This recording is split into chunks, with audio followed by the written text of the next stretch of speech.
আমরা আসলে দীর্ঘ 5 ঘন্টা ধরে এই আলোচনা সভাটা করছি।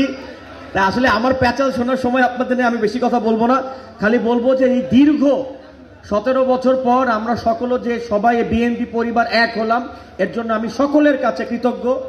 এবং আমি সেই সাথে বলতে চাই এই অনুষ্ঠান সুন্দরভাবে করার জন্য আমি সকল নেতৃবৃন্দকে ধন্যবাদ জানাই। এখানে আমাদের হিলাল সাহেব আছেন, আমাদের মেয়র সাহেব আছেন, হুমায়ুন সাহেব আছেন, আমাদের সাইদুল আলম বাবু সাহেব আছেন এবং পারভেজ সাহেব আছেন এবং সকলেই আছেন, মোয়াজ্জেম সাহেব, রাইজউদ্দিন সাহেব সহ আপনারা যারা এখানে বসে আছেন সকলের কাছে আমি কৃতজ্ঞ যে আমরা সুন্দরভাবে আজকে এই অনুষ্ঠানটা করতে পেরেছি। এজন্য আপনাদের কাছে আমি কৃতজ্ঞ এবং আপনাদের সকলকে আমার বাবা শহীদ তানভীর আহমেদ সিদ্দিকী সাহেবের পক্ষ থেকে সালাম।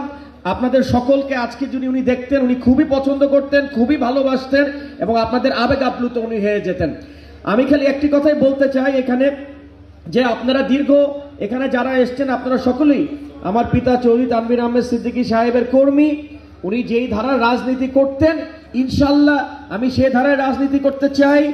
সকলকে নিয়ে কালিয়াকুরের রাজনীতি হবে। কালিয়াকুরের রাজনীতি কোনো বিভাজনের রাজনীতি হবে না। আমরা কাউকে বাদ দিয়ে রাজনীতি করব না।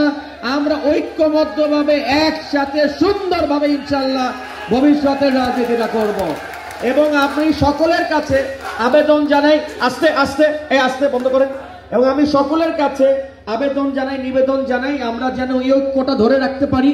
এবং আমার জনাব তারেক রহমান সাহেব যদি আমার উপর আস্থা রাখতে পারেন, আপনারা যদি আমার বাবার প্রতি ভালোবাসা থাকে, আস্থা থাকে, আমি আপনাদের সকলকে বলতে চাই যে কালিয়াকুরের যত সিনিয়র নেতৃবৃন্দ আছেন সকলের সাথে পরামর্শ করে কালিয়াকুরের উপজেলা এবং পৌরসভা কমিটি হবে ইনশাআল্লাহ।